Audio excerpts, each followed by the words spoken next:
கோவை அன்னூரில் நடைபெறும் நிகழ்ச்சியில் அதிமுக பொதுச் செயலாளர் எடப்பாடி பழனிசாமி பேசி வருகிறார். அதனை பார்க்கலாம். வாழ்வு இருந்து கொண்டிருக்கிறது. அத்திக்கடவு அவனாசி திட்டம் ஒரு வரலாற்று சிறப்புமிக்க திட்டம். விவசாயிகளுடைய கனவை நனவாக்கிய திட்டம் அதிமுக அரசாங்கம். அதோடு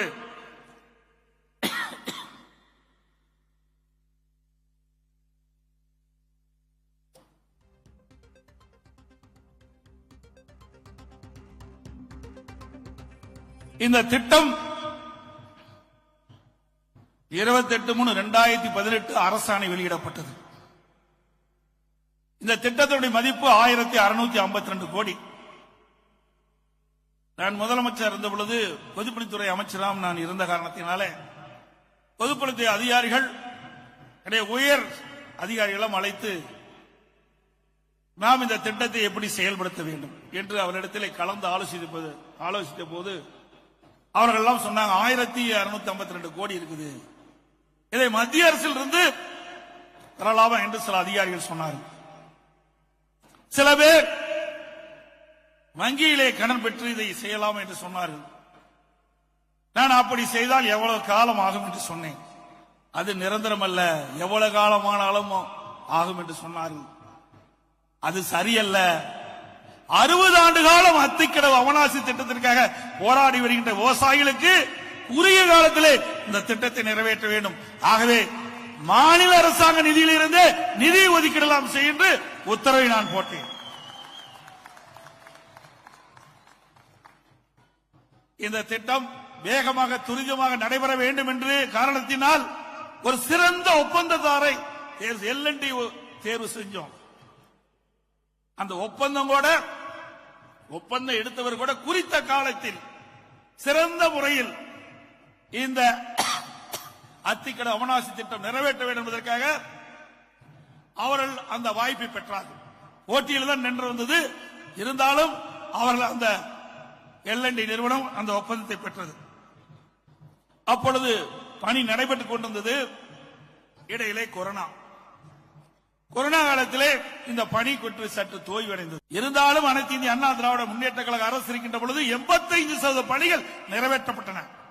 எஞ்சிய பணி 15% தான். அதுவும் நிலத்தை கையகப்படுத்துவதிலே பிரச்சனை.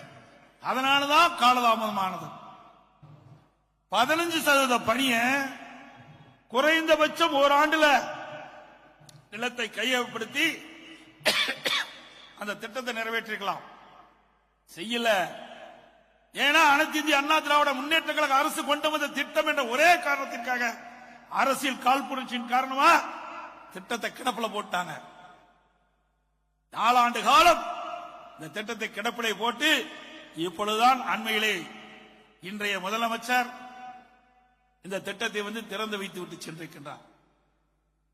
எண்ணி பாருங்க, ஒரே வருடத்தில் இந்த திட்டத்தை நிறைவேற்றப்பட்டிருந்தால், ஆட்சி பொறுப்பேற்று ஒரே வருடத்தில் இந்த திட்டத்தை நிறைவேற்றப்பட்டிருந்தால் இங்க இருக்கின்ற விவசாய மக்களுக்கு ஏரி குளம் குட்டை எல்லாம் நிரம்பி நிலத்தினை உயர்ந்து வேளாண் பணியில் மேற்கொண்டிருப்பாங்க. அவர்கள் அதில் இருந்து விளைச்சலை பெற்று பயன்பெற்றிருப்பாங்க.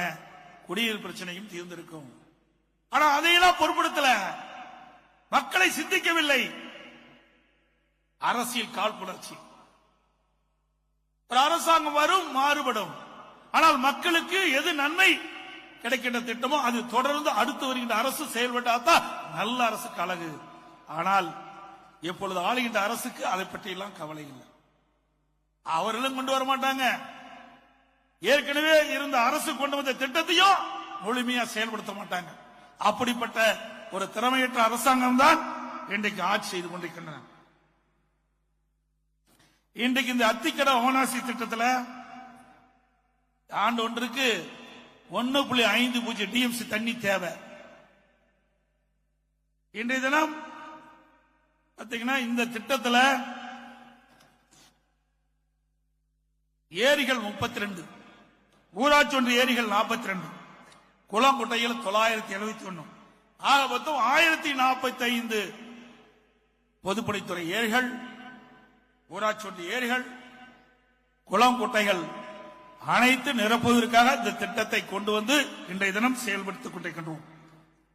இந்த திட்டம் ஒரு சிறந்த திட்டம் என்ற அடிப்படையிலே இதுவரை தமிழகத்திலே இப்படிப்பட்ட திட்டம் வந்ததே கிடையாது. ஒரே இடத்துல கண்ட்ரோல் ரூம் தானியங்கி நிலையத்தை உருவாக்கி எந்த இடத்துல எந்த ஏரியில எவ்வளவு குட்டையில என்ன தண்ணி இருக்கு என்பதை ஆராய்ந்து அங்கே கண்ட்ரோல் ரூம்ல இருந்து அந்த தானியங்கி மூலமாக அந்த ஏரியில நீர் நிரப்புகின்ற அற்புதமான திட்டம் தமிழகத்திலே கிடையாது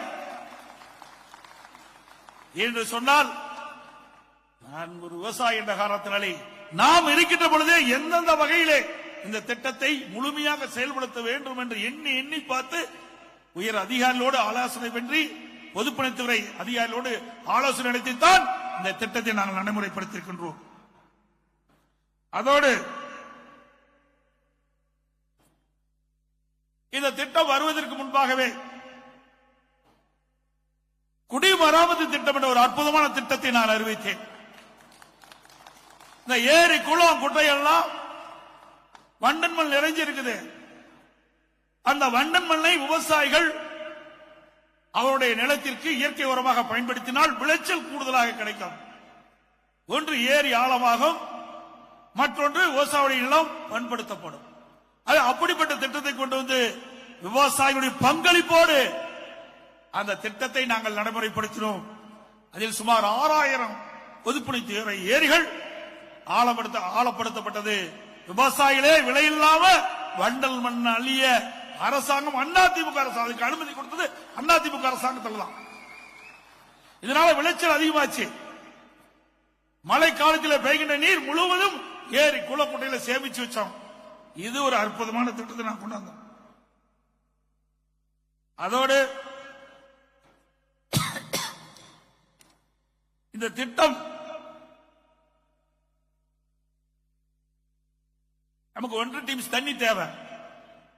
இந்த ஏரி குளம் குட்டையெல்லாம் நிரப்ப வேணும்னா இதுல ஏதாவது பிரச்சனை வந்துட்டா என்ன பண்றது? அதற்காக நான் யோசித்தேன். நம்முடைய பொதுப்பணித்துறை அதிகாரிகள் வரவழைச்சேன். இதற்கு ஒரு மாற்று வழி வேணுமா? எனக்கு சில அதிகாரிகள் ஆலோசனை வழங்கினார்கள். என் மனதிலே பட்ட சில ஆலோசனைகளும் அவரிடத்திலே சொன்னேன். சரியாக இருக்கிறது என்று சொன்னாய். நம்முடைய மேட்டுப்பாளையத்திலிருந்து பவானி வரை 6 தடுப்பணைகளை கட்டலாம் என்று உத்தரவு போட்டேன். 6 தடுப்பணை, அதுல கதவோட தடுப்பணை. அதில் நான் இருக்கும் போதே ஆரம்பத்திலே ஒரு அணை ஆரம்பிக்கப்பட்டு ஆட்சி மாற்றம் வருவதற்கு முன் ஒரு 40% பணி முடிஞ்சது. ஆட்சி இருக்கின்ற பொழுது ஒரு 6 மாதத்திற்கு முன்பே டெண்டர் விடப்பட்டு பூஜை போட்டு பணிகள் ஆரம்பிக்கப்பட்டு விட்டன. எஞ்சிய 5 தடுப்பணைகளும் திராவிட முன்னேற்ற கழகம் ஆட்சிக்கு வந்தது. அத்தனை கிடைப்பிலே போட்டு விட்டார். அதிமுக ஆட்சியில் கொண்டு வரப்பட்ட தடுப்பணைகள் அனைத்தும் கிடைப்பிலே போட்டு விட்டார். இன்றைக்கு மேட்டுப்பாளையத்திலிருந்து பவானி வரை 6 தடுப்பணை கட்டப்பட்டிருந்தால் உபரியாக வருகின்ற நீர் சேமித்து வைக்கப்படும்.